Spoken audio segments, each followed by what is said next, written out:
Good day. You are watching The Educator. My name is Martin Buerta. I hope you enjoy this presentation.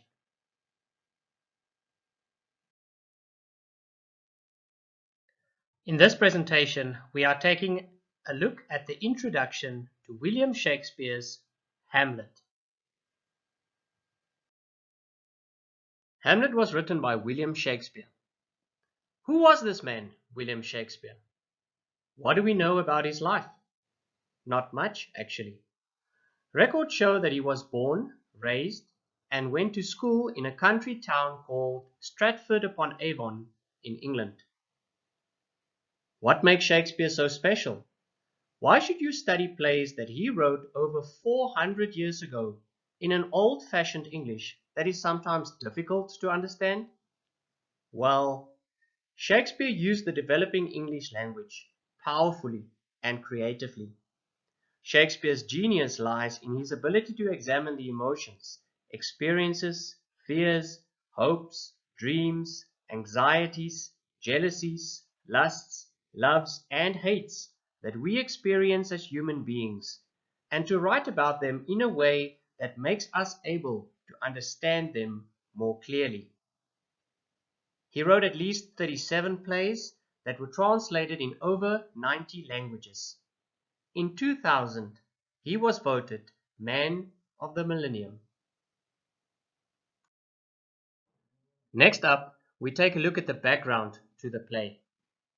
Scenes in Shakespeare's version of the play take place within or near the castle of Elsinore in Denmark.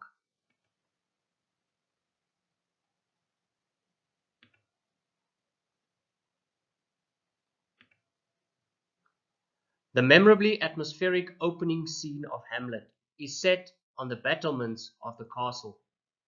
This scene sets the tone for much of the play. It is cold and dark. A sentry is sick at heart.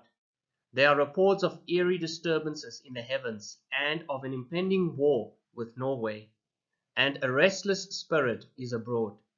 It is no wonder that all the gods are on edge.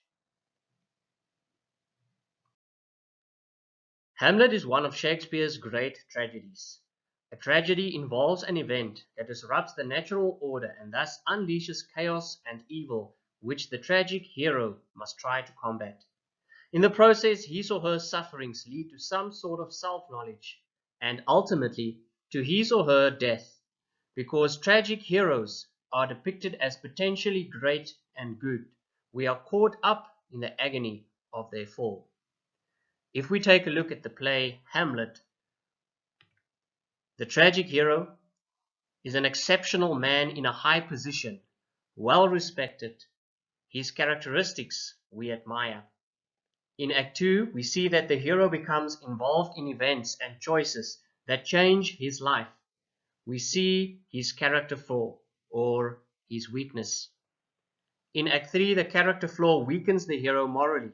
A significant moment in the plot makes it certain that he will die. In the last two acts, the hero acts on his decision.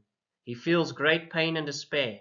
He realizes what he has done to himself and he understands himself better. And then in the end, he dies. A summary of the play. Prince Hamlet, son of King Hamlet of Denmark, has returned from university in Wittenberg to attend his father's funeral. Not surprisingly, he is deeply depressed, especially as his detested uncle Claudius soon becomes the new king of Denmark and marries Queen Gertrude, young Hamlet's mother. In the opening scene in the dark of night, the fearful sentries see the murdered king's ghost on the ramparts of Elsinore Castle. Later, Hamlet hears the ghost claim that he was murdered by his brother Claudius, who had seduced Gertrude. The ghost demands that his son avenge the crime that has deprived him of life, of crown, of queen. However, the prince is to spare his mother. From then on, Hamlet is obsessed with thoughts of his mother's adultery and with his mission of revenge. First, he pretends to be mad. Disillusioned with womankind, he violently repulses Ophelia, the woman he actually loves. Hamlet delays taking action against Claudius, seesawing between indecision and determination, before finally hitting on a plan to stage a play that portrays his uncle's crimes. The plan succeeds and confirms Claudius's guilt.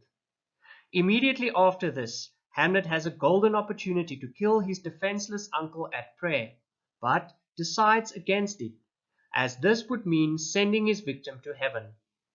Soon after this, he violently scolds his mother and mistakenly kills Polonius, the father of his beloved Ophelia. Claudius sends Hamlet to England with orders for his execution by the English king. Meanwhile, maddened with grief, Ophelia drowns herself. Claudius convinces Ophelia's brother Laertes that Hamlet is to blame for her death. When news comes that Hamlet has returned to Denmark, Claudius and Laertes hatch a plot to kill him. Hamlet meets with his friend Horatio and tells him how, helped by some pirates, he foiled his uncle's plan to send him to England and to his death. At Ophelia's grave, after matching wits with the gravediggers, Hamlet contemplates the realities of death, later concluding that the readiness is all. He is prepared to accept whatever fate God has in store for him. The king arranges a duel in which Laertes uses a sharpened sword with its point dipped in poison. The plot to poison Hamlet backfires on Laertes and Claudius when Hamlet stabs them both with a poisoned sword and forces poisoned drink down the king's throat. Queen Gertrude, meanwhile, has died after mistakenly drinking the poisoned wine intended for her son. Hamlet, too, has been mortally wounded. He pleads with Horatio to tell his story. At the end, Fortinbras, the Prince of Norway, arrives and takes over the throne of Denmark. Thank you for watching The Educator. My name is Martin Buerta. Please remember to subscribe on YouTube for more presentations.